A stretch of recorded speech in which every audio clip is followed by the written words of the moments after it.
Good morning students. मैं बलवंत विश्वकर्मा, आपका अर्थशास्त्र का अध्यापक।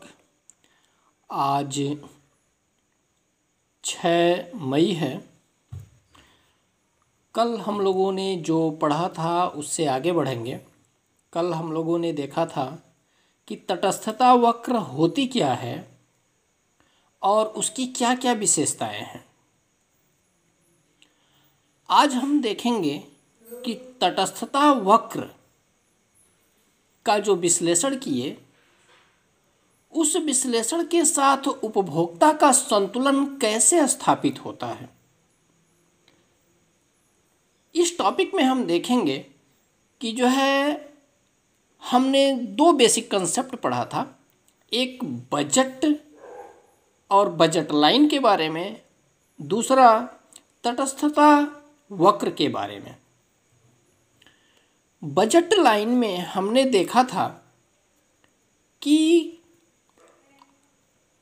किसी व्यक्ति के पास कितनी आय है, वस्तु की क्या कीमत है और 2 वस्तुएं हैं, तो उस आधार पर किस प्रकार से वह बजट के अनुसार अपने संतुष्टि को अधिकतम करता है।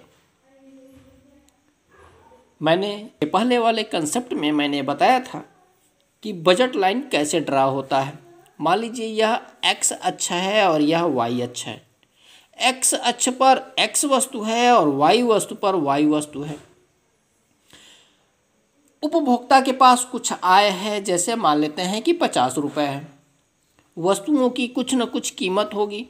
मान लीजिए एक्स वस्तु की कीमत 5 रुपये में एक वस्तु है, वाई वस्तु की कीमत 10 रुपये में एक वस्तु है, जैसा कि मैंने पेन और पेंसिल का उदाहरण लेकर के समझाया था।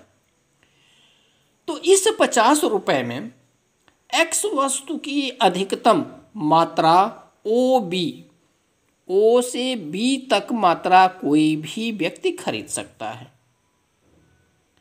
50 रुपये आय वाला व्यक्ति एक्स वस्तु की ओ बी मात्रा खरीद सकता है। ऐसे में वाई वस्तु की मात्रा नहीं खरीद पाएगा, शून्य होगा। अथवा वाई वस्तु की ओ ए मात्रा खरीद पाएगा, ओ से ए तक का मात्रा खरीद पाएगा, एक्स की कोई भी मात्रा नहीं खरीद पाएगा। यदि दोनों वस्तुओं का इस्तेमाल करना है, उसे दोनों वस्तुओं की ज़रूरत है, दोनों वस्तुओं को खरीदना है, तो उसे क्या करना होगा, ए से बी तक एक लाइन खींचना पड़ेगा और इस लाइन के ऊपर ही कोई न कोई बिंदु पर किसी न किसी एक्स और वाई वस्तुओं के संयोग को वह खरीद पाएगा। तो जो ए और बी के बीच जो लाइन खींचे वही हमारा बजट लाइन बन जाता है। बजट रेखा यही कहलाता है। यानी कि यह ऐसी रेखा है जिस पर 2 वस्तुओं के संयोग को हम अनुकूलतम तरीके से खरीद सकते हैं और अपने संतुष्टि को अधिकतम कर सकते हैं। इस बजट लाइन के अंदर हम अपनी आय का पर्याप्त पूरी मात्रा खर्च नहीं कर पाएंगे। इस बजट लाइन के बाहर हमारे पास उतनी पैसा नहीं है कि खरीद पाएंगे, इसलिए हमको पूरी संतुष्टि इस लाइन पर ही कहीं ना कहीं मिलेगी। दूसरी तरफ हम देखेंगे, कल हमने जो पढ़ा था तटस्थता वक्र के बारे में। तटस्थता वक्र, जिसको अंग्रेजी में इंडिफरेंस कर्व कहते हैं। यह वक्र क्या बताता है कि 2 वस्तु, मान लेते हैं कि 2 वस्तु एक्स और वाई है, जैसा इसके पहले बजट लाइन खींचते समय हमने देखा था। एक्स और वाई है। इन एक्स और वाई का हम जब उपभोग करते हैं या प्रयोग करते हैं, तो इस लाइन के सभी बिंदुओं पर व्यक्ति को समान संतुष्टि प्राप्त होता है। तो जिन जिन बिंदुओं पर एक समान संतुष्टि प्राप्त होता है, उन बिंदुओं को मिलाने वाली रेखा ही तटस्थता वक्र हो जाती है। तटस्थता यानी कि समान संतुष्टि वाला वक्र हो जाता। समान संतुष्टि वाला वक्र होने से ये बजट लाइन वाली ही बातें हो जाती है। यहाँ पर भी इस बजट लाइन में भी बजट लाइन पर ही जो है उपभोक्ता को समान संतुष्टि या अधिकतम संतुष्टि प्राप्त होता था। उसी प्रकार से इस तटस्थता वक्र के सभी बिंदुओं पर भी उपभोक्ता को एक समान संतुष्टि प्राप्त होती है, चाहे इस बिंदु पर y और x का उपभोग करे या इस बिंदु पर या इस बिंदु पर। इसके साथ कंडीशन यह है कि दोनों वस्तुओं का यह उपभोक्ता प्रयोग करता है या उसका उपभोग करता है। दोनों वस्तुओं का संयोग दिखाता है यह वक्र। जबकि बजट लाइन क्या करता था, यदि बी बिंदु पर है तो y वस्तु की मात्रा 0 हो जाता है, जबकि इसमें 0 कभी नहीं होगा। क्यों? क्योंकि हर हाल में x और y दोनों वस्तुओं के संयोग को उपभोक्ता ग्रहण करता है, प्रयोग करता है। इस प्रकार से हम देखेंगे तटस्थता वक्र क्या था कि दो वस्तुओं के संयोग से उपभोग की जाने वाली वस्तुओं के समस्त बिंदुओं को मिलाने वाली रेखा तटस्थता वक्र हो जाती है। अब इस बजट लाइन और इस तटस्थता वक्र के आधार पर संतुलन कैसे स्थापित होगा? सामान्य सीधी सी बात है। अब इस बजट लाइन और इस तटस्थता वक्र दोनों को एक रेखाचित्र के अंतर्गत खींचते हैं। बिल्कुल सेम उसी प्रकार से x अक्ष पर x वस्तु है, y अक्ष पर y वस्तु है। A और B बजट लाइन है। यहाँ पर 3 हमने तटस्थता वक्र खींचा है। IC का मतलब indifference curve, IC, IC1, IC2। अब हमें यहाँ पर ये देखना है कि उपभोक्ता को अधिकतम संतुष्टि किस बिंदु पर प्राप्त होगी। तो आप देखेंगे बजट लाइन में जो है किसी न किसी बजट लाइन के किसी बिंदु पर ही अधिकतम संतुष्टि उसे प्राप्त होगी। और तटस्थता वक्र के अनुसार तटस्थता वक्र के ही किसी न किसी बिंदु पर अधिकतम संतुष्टि की प्राप्त होगी। तो इसमें से एक तटस्थता वक्र ऐसा है जो बजट लाइन को छूता हुआ, टेंजेंट, टच करता हुआ गया है, जो IC वक्र है।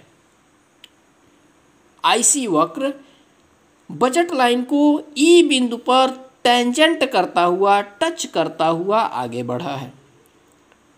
तो E बिंदु पर क्या है? E बिंदु पर व्यक्ति को बजट का अधिकतम भाग भी खर्च कर लेता है, वस्तुएं का दोनों संयोग भी प्राप्त हो जाता है, और वह तटस्थता वक्र के किसी न किसी बिंदु पर भी है स्थित। अब आप कहेंगे कि बजट लाइन और तटस्थता वक्र का बिंदु तो यहाँ पर भी है, C बिंदु भी है, D बिंदु भी है, यहाँ क्यों नहीं संतुलन हो सकता? तो मैं आपको बता दूं कि मैंने इसके पहले तटस्थता वक्र के विश्लेषण में बताया था या विशेषता में बताया था कि एक तटस्थता वक्र के सभी बिंदुओं पर समान संतुष्टि मिलती है। तो ये C बिंदु IC2 तटस्थता वक्र पर स्थित है, यानी कि इस IC2 तटस्थता वक्र पर स्थित है। तो C बिंदु पर यदि कोई संतुष्टि प्राप्त हो रहा है तो F बिंदु पर भी वही संतुष्टि प्राप्त होगी, D बिंदु पर भी वही संतुष्टि प्राप्त होगी। F बिंदु पर सबसे बड़ी बात होगी, संतुष्टि तो अधिकतम प्राप्त होगी, लेकिन इस बिंदु पर हम अपने पर्याप्त पैसा खर्च किए ही नहीं होंगे। हमारे पास जो आय है वह आय का सभी भाग खर्च किए ही नहीं है, जबकि संतुष्टि हमको अधिकतम मिल जाएगी। तो क्या आप कह सकते हैं कि इस पर जो है संतुलन होना चाहिए? नहीं। संतुलन के लिए आय कीमत के अनुसार आय को पूरा का पूरा खर्च भी करना है।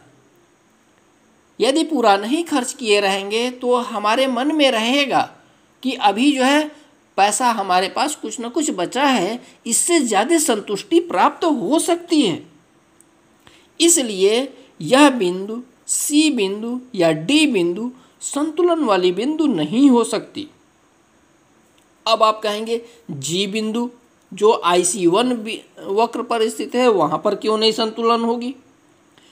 तो वहाँ पर तो हमारा आय पहुँच के बाहर है ना। हम देख रहे हैं कि हमारा आय के अनुसार जो बजट लाइन है वह AB है, जबकि IC1 वक्र इस बजट लाइन के बाहर है, तो हम इस बिंदु पर पहुँच ही नहीं पाएंगे। यदि पहुँच जाते तो ई की अपेक्षा ज़्यादा संतुष्टि हमें प्राप्त होती, नो डाउट। लेकिन यहाँ तक हमारी आय ही इतना नहीं है कि इस बिंदु पर हम खरीद पाएँ। तो इस तरह से हम देखते क्या है, ई बिंदु पर ही हमको अधिकतम संतुष्टि प्राप्त हो रही है, जबकि उपभोक्ता की आय, वस्तु की कीमत और दोनों वस्तुओं के संयोग से हम अधिकतम संतुष्टि को प्राप्त कर ले रहे हैं। इस अधिकतम संतुष्टि के अंतर्गत दो बातें हमको स्पष्ट रूप से दिखाई दे रही हैं। पहला, marginal rate of substitution for x to y equal to price of x upon price of y, यानी कि दोनों वस्तुओं के कीमतों का अनुपात प्रतिस्थापन के सीमांत दर के बराबर है। पहली बात, दोनों वस्तुओं के कीमतों का अनुपात प्रतिस्थापन के सीमांत दर के बराबर है। प्रतिस्थापन का सीमांत दर मैंने पहले ही बता चुका है कि क्या होता है कि एक वस्तु को प्राप्त करने के लिए दूसरी वस्तु की कितनी मात्रा छोड़नी पड़ रही है, वही प्रतिस्थापन का सीमांत दर होता है। जैसे x वस्तु को एक एक मात्रा बढ़ाते जा रहे थे तो y वस्तु की मात्रा हम घटाते जा रहे थे, और y वस्तु की मात्रा के घटने का दर कम होता जा रहा था, वह घटती हुई प्रतिस्थापन की दर होती है। तो प्रतिस्थापन की सीमांत x और y की प्रतिस्थापन की सीमांत दर x और y के कीमतों के अनुपात के बराबर होता है। और दूसरी बात हमने क्या देखा कि जो तटस्थता वक्र है, यह तटस्थता वक्र कॉन्वेक्स टू द ओरिजिन होना चाहिए, कॉन्केव नहीं, यानी कि मूल बिंदु की ओर उन्नतोदर, IC उन्नतोदर होना चाहिए।